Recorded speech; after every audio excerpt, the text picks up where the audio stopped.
اعوذ باللہ من الشیطان الرجیم بسم اللہ الرحمن الرحیم سورۃ یونس الف لام را حروف مقطعات. لام کو لمبا کریں گے. الف لام را تلکا یہ آیات الکتاب الحکیم، یہ آیات ہیں حکمت والی کتاب کی. اور وہ کون سی کتاب ہے؟ قرآن مجید.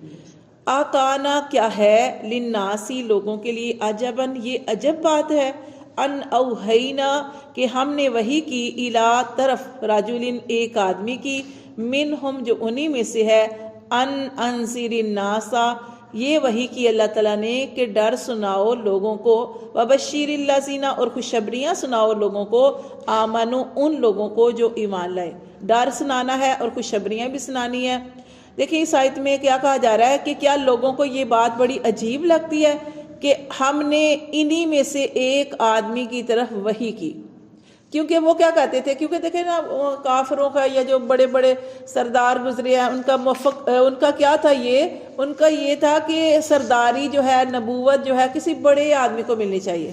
اور آپ جانتے ہیں کہ نبی پاک صلی اللہ علیہ وسلم کوئی مالدار تو تھے نہیں، تو لیکن ہم قرآن میں پڑھتے ہیں کہ اللہ تعالیٰ جسے چاہے عطا فرمائے، یہ نبوت عطا فرمائے، جسے چاہے کوئی عہدہ عطا فرمائے، لیکن اللہ تعالیٰ ہر کسی کو عطا نہیں فرماتے. جس کے اندر یہ ساری کوالٹیز ہوں، خوبیاں ہوں، اس کو اللہ تبارک و تعالیٰ عطا فرماتے ہیں. جیسے کہ اللہ تعالیٰ نے ہر نبی کو 40 سال کے بعد نبوت دی، اور اس کی وجہ کیا تھی کہ 40 سال ایک عرصہ ہوتا ہے، اس میں انسان کا کردار ساری دنیا کے سامنے آ جاتا ہے. جیسے نبی پاک صلی اللہ علیہ وسلم کو دیکھ لیں کہ آپ صلی اللہ علیہ وسلم کس نام سے مشہور تھے؟ صادق اور امین.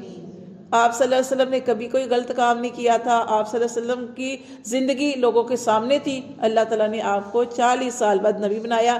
یہاں پہ اللہ تعالیٰ فرماتے ہیں کہ کیا لوگوں کو اس بات پہ تعجب ہو رہا ہے کہ ان اوحینا کہ ہم نے وحی کر دی، الا رجل ایک آدمی کی طرف، منہم جو انہی میں سے ہے، ان انسی اور دوسرا انہی میں سے اس لیے کہا جا رہا ہے کہ ان کا دوسری جو ان کا یہ تھا، دوسرا ان کو ایک تو ان کا تھا کہ جو بڑا آدمی ہے اس کو یہ نبوت ملنی چاہیے. دوسری چیز ان کی یہ تھی کہ فرشتہ ہونا چاہیے، وہ فرشتہ جو ہے وہ اللہ اس کو نبی بنائے. اور اس کے ساتھ جیسے ہم نے پڑھا کہ پہاڑ چلیں، ان کے پاس سونا ہو، سونے کے پہاڑ ہوں، چاندی ہو، ہر چیز اس کے پاس ہو. لیکن اللہ تعالیٰ نے فرشتے کو نبی کیوں نہیں بنایا؟ اس کی بھی اللہ تعالیٰ نے وجہ آپ کو بتا دی کہ اللہ تعالیٰ نے فرشتے کو نبی اس لیے نہیں بنایا کہ فرشتے کھانے پینے سے پاک ہیں، وہ کھاتے نہیں پیتے نہیں، ان کی وہ انسانوں جیسی ضروریات نہیں ہیں. اگر اللہ تعالیٰ فرشتے کو نبی بناتے، فرشتے کبھی بھی انسانوں کی ضروریات کو سمجھ نہیں سکتے. اللہ نے آدمی کو، بشر ہی کو نبی بنا کر بھیجا، اس لیے نبی بنا کر بھیجا کہ نبی پاک صلی اللہ علیہ وسلم کے اوپر سارے حالات آئے، سارے حالات آئے. باپ آنے سے پہلے اس دنیا سے جا چکا تھا، والدہ بھی چلی گئی، پیار کرنے والے چچا چلے گئے، آہستہ آہستہ کر کے ساری رشتے اللہ تعالیٰ نے ہر چیز نبی صلی اللہ علیہ وسلم کے اوپر کر کے دکھا دی. اور آپ صلی اللہ علیہ وسلم کو نمونہ بنا دیا کہ اپنے دکھ دیکھتے ہو نا، اپنے دکھ میں ہمارے پر مفلسی ہے ہمارے پاس، یا ہماری اولاد جو ہے وہ پیدا ہوتی فوت ہو گئی، یا کوئی والدین نہیں ہے، تو آپ نے کس کو دیکھنا ہے؟ نبی پاک صلی اللہ علیہ وسلم کو دیکھنا ہے. ہر چیز میں نبی پاک صلی اللہ علیہ وسلم نے کیسے اپنی زندگی گزاری اور کیسے صبر کے ساتھ گزاری. کہ اپنا بیٹا اس دنیا سے جا رہا ہے تو کیا کہہ رہے ہیں کہ دل غمگین ہے، دل غمگین ہے، آنکھیں جو ہیں وہ نم ہیں، لیکن زبان سے وہی کہوں گا کہ جو جس پہ میرا اللہ راضی ہو. اور وہ کیا ہے؟ وہ کیا ہے؟ انا للہ و انا الیہ راجعون، کہ زبان سے کوئی شکوہ نہیں کروں گا. تو اس لیے اللہ تعالیٰ ہر کسی کو عہدہ نہیں دیتے، جو اس قابل ہوتا ہے اس کو اللہ تعالیٰ عطا فرماتے ہیں. اللہ فرماتے ہیں کہ ایک آدمی کو انہی میں سے بنا دیا اور اس لیے بھیجا کہ ان انذر الناس کہ لوگوں کو ڈر سناؤ، وبشر اللہ، اور خالی ڈر نہیں، خوشخبریاں بھی سناؤ. وبشر الذین خوشخبریاں سناؤ، آمنوا ایمان والوں کو، انا ایمان والے جو اللہ کے حکم مان کے چل رہے ہیں، نبی کی اتباع کر رہے ہیں، اگر دنیا میں مشقت برداشت کر رہے ہیں تو اللہ تعالیٰ فرماتے ہیں انا لہم یہ کہ ان کے لیے قدمہ کہتا ہے جیسے ہم قدم اٹھاتے ہیں آگے بڑھنا، ان کے لیے کیا ہے؟ مرتبہ ہے. ان کے لیے اللہ کے ہاں مرتبہ ہے، صدق سچا، عند ربہم، ان کے رب کے پاس. اگر تم دنیا میں مشکلات برداشت کر رہے ہو، صبر کر رہے ہو، اپنے حالاتوں کے اوپر اللہ تعالیٰ سے اچھے کی امید رکھے ہوئے ہو، اللہ کے آگے جھکتے ہو، اللہ سے مانگتے ہو، تو اللہ تعالیٰ تمہیں اس کا اجر ضرور عطا فرمائے گا، کیونکہ اللہ نے تمہارے لیے وہ مرتبہ رکھا ہوا ہے، اللہ کے پاس ہے وہ سچا مرتبہ، اس اللہ کے پاس. قال الکافرون، لیکن کہنے لگے کافر، ان ھذا، بے شک یہ، لساحر مبین، یہ تو جادوگر ہے ظاہرہ. نبی پاک صلی اللہ علیہ وسلم کو کہنے لگے یہ تو جادوگر ہے. کیوں وہ جادوگر کہتے تھے؟ اس لیے کئی لوگوں نے تو نبی پاک صلی اللہ علیہ وسلم کو دیکھا بھی نہیں تھا، پھر بھی وہ جادوگر مشہور ہو گئے تھے، اور لوگ ان کو دیکھنا بھی نہیں چاہتے تھے نبی پاک صلی اللہ علیہ وسلم کو، کہ کہیں ہم اس سے ملے تو ہمارا دین بدل دے گا. کیونکہ نبی پاک صلی اللہ علیہ وسلم جس کے سامنے بات کرتے تھے گویا اگلا اتنا متاثر ہو جاتا. جس کے سامنے قرآن پڑھتے تھے اتنا، آپ دیکھیں نا وہ قاری صاحب پڑھتے ہیں نا وہ رحمانیہ مسجد میں، کتنا، یعنی ہر قاری صاحب سارے پڑھتے ہیں، لیکن کتنا اچھا قرآن پڑھتے ہیں. جیسے قاری وہ جو سعودیہ کے ہیں وہ، تو ہاں، تو مطلب جو قرآن پڑھتے ایسے دل میں اترتا. تو جب نبی پاک صلی اللہ علیہ وسلم پڑھتے ہوں گے تو کیا کیفیت ہوگی. تو نبی پاک صلی اللہ علیہ وسلم جب قرآن پڑھ کے سناتے تھے تو پھر اس وقت جو لوگ جو تھے وہ فوراً ایمان لے آتے تھے. جیسے حضرت عمر فاروق کو بھی دیکھ لیں آپ صلی اللہ علیہ وسلم، قرآن سنا تھا انہوں نے تو دل بدل گیا تھا. تو وہ انہوں نے مشہور کر دیا ہوا تھا جس کے اس کے پاس سے بھی نہیں گزرنا. اور نبی پاک صلی اللہ علیہ وسلم اگر پتہ چلتا تھا اس رستے سے آ رہے ہیں تو وہ اپنا رستہ بدل لیتے تھے کہ ہاں یہ تو جادوگر ہے، تو یہ تو دین بدل دیتا. دین کیا جو ہم اتنے سالوں سے اپنے باپ دادا کے دین کے اوپر چل رہے ہیں، ہمارا دین بدل دیتا ہے. اللہ معاف کرے. تو انہوں نے نبی پاک صلی اللہ علیہ وسلم کو جادوگر کہا. وہ کہنے لگے یہ تو جادوگر ہے ظاہرہ. انا ربکم اللہ الذی، انا، بے شک تمہارا رب اللہ ہے، اللہ وہ ذات ہے، خلق السماوات والارض، اللہ وہ ذات ہے جس نے آسمان بنائے اور جس نے زمین بنائی. کتنی بڑی اللہ کی قدرت ہے. اللہ تعالیٰ بار بار قرآن کے اندر ذکر کرتے ہیں کہ اللہ کے اس احسان کو یاد کرو کہ اللہ نے تمہارے اوپر نیچے 7 آسمان بنائے اور ایسے ہی 7 زمینیں بنائی. ٹھیک ہے، اللہ تعالیٰ کے علاوہ کوئی یہ کام کر نہیں سکتا. اللہ وہ ذات ہے، اللہ تمہارا رب ہے، وہ جس نے تمہارے لیے آسمان بنائے، والارض، اور زمین بنائی، فی 6 ایام، 6 دنوں میں. اب اللہ تعالیٰ نے کن کہنا کام ہو جاتا ہے، جانتے نا آپ، لیکن اللہ نے 6 دن کیوں رکھے؟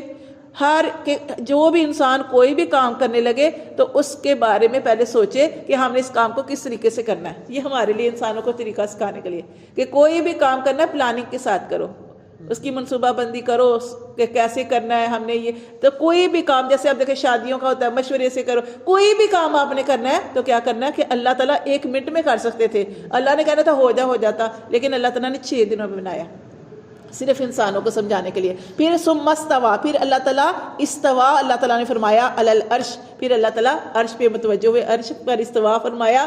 یدبر الامر، تدبیر کرتا ہے وہ کاموں کی. اللہ تعالیٰ کاموں کی تدبیر کرتے ہیں کہ اب کیا کرنا ہے اور کیسے کرنا ہے. ما من شفیع، نہیں کوئی سفارش کر سکتا، الا مگر، من بعد اذن، مگر اس کی اجازت کے، اس کی اجازت کے بغیر کوئی سفارش بھی نہیں کر سکتا. یہاں تک کہ نبی پاک صلی اللہ علیہ وسلم بھی نہیں کر سکتے. جیسے کہ وہ قیامت والی حدیث آئے گی کہ قیامت والے دن وہ 50,000 سال کا اتنا کڑا دن ہوگا کہ ہر کوئی خوف زدہ ہوگا، کوئی سفارش کرنے نہیں جائے گا.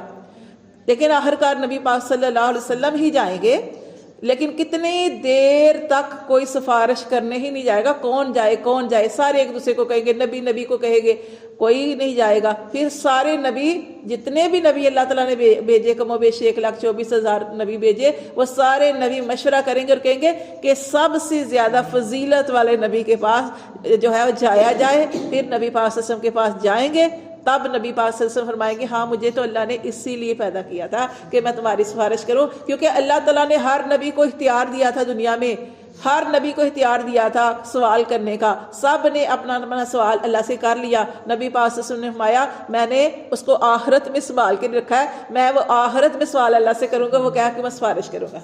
پھر وہ سفارش کریں گے نبی پاک صلی اللہ علیہ وسلم. وہ بڑی حدیث لمبی ہے، تو اس کے اندر پھر نبی پاک صلی اللہ علیہ وسلم سجدے میں گر جائیں گے. اور یہ نہیں کہ سجدے میں گرے ہیں تو فوراً اللہ تعالیٰ نے کہا کہ اٹھ جائیں، نہیں، جتنی دیر اللہ کا حکم نہیں ہوگا نا اتنی دیر آپ صلی اللہ علیہ وسلم، اتنا لمبا، وہ حدیث میں آتا ہے اتنا لمبا سجدہ ہوگا نبی پاک صلی اللہ علیہ وسلم کا.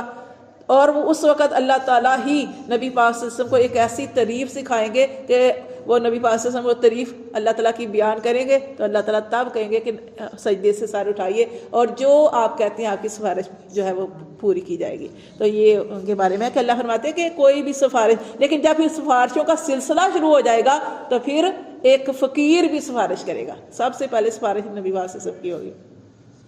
اللہ فرماتے ہیں کہ کوئی سفارش نہیں کر سکتا مگر اللہ کے حکم کے بغیر. ذالکم اللہ، یہ ہے تمہارا اللہ، ربکم تمہارا رب ہے، فاعبدوا، اس اللہ کی عبادت کرو. اللہ بار بار کہہ رہے ہیں اپنے رب کو پہچانو، یہ تمہارا رب ہے. کوئی کر سکتا ہے اس طرح؟ اللہ فرماتے ہیں اس رب کی عبادت کرو. افلا تذکرون، پھر تم کیوں نہیں نصیحت پکڑتے؟ الیہ، طرف اس کی، مرجعکم، تمہیں اس رب ہی کی طرف لوٹنا ہے، جمیعا، سب کے سب کو. کوئی کافر ہے، کوئی جو یہودی ہے، عیسائی ہے، مسلمان ہے، اللہ فرماتے ہیں سب نے اس رب کی طرف لوٹنا ہے. وعد اللہ حقا، یہ اللہ کا سچا وعدہ ہے. انہو، بے شک وہ، یبدأ الخلق، وہ رب ہی ہے جو مخلوق کی ابتدا کرتا ہے، ثم یعیدہ، پھر وہ اس مخلوق کو اس کا اعادہ کرے گا. دنیا میں پھر انسان آتے ہیں، پھر چلے جاتے ہیں، پھر اللہ تبارک و تعالیٰ اعادہ کرے گا، یعنی دوبارہ اٹھائے گا قبروں سے. اللہ فرماتے ہیں کیوں اٹھائے گا؟ لیجزی الذین آمنوا، تاکہ اللہ تعالیٰ جزا دے ان لوگوں کو جو ایمان لائے. کیونکہ دنیا، ہم کہتے ہیں نا کہ دنیا میں ہم تو بھائی نمازیں بھی پڑھتے ہیں، اچھے مال بھی کرتے ہیں، اچھے معاملے بھی کرتے ہیں، ہمارے ساتھ یہ کیوں ہو رہا ہے؟ کہتے ہیں نا ہم، اس لیے ہو رہا ہے کہ دنیا جو ہے وہ جنت نہیں ہے. جنت اللہ نے آخرت کے لیے رکھی ہے. نبی پاک صلی اللہ علیہ وسلم کی حدیث کا مفہوم ہے کہ مومن کے لیے دنیا قید خانہ ہے. مومن کے لیے دنیا قید خانہ ہے اور کافر کے لیے جنت ہے. جو اللہ کی نہیں ماننے والا، جو اللہ کے حکموں کو نہیں مانتا، وہ جو چاہے کرے، جو اس کے دل نے کیا وہ کر دیا. لیکن ایمان والا ہر قدم سوچ سوچ کے اٹھائے گا کہ اللہ کا کیا حکم ہے، نبی کا کیا حکم ہے، پھر وہ کام کرے گا. ٹھیک ہے؟ تو اللہ تعالیٰ فرماتے ہیں اللہ نے اس لیے لیجزی الذین آمنوا، تاکہ اللہ بدلہ دے ایمان والوں کو، وعملوا الصالحات، اور جنہوں نے اچھے اعمال کیے ان کو بدلہ دے، کس کے ساتھ؟ بالقسط، انصاف کے ساتھ.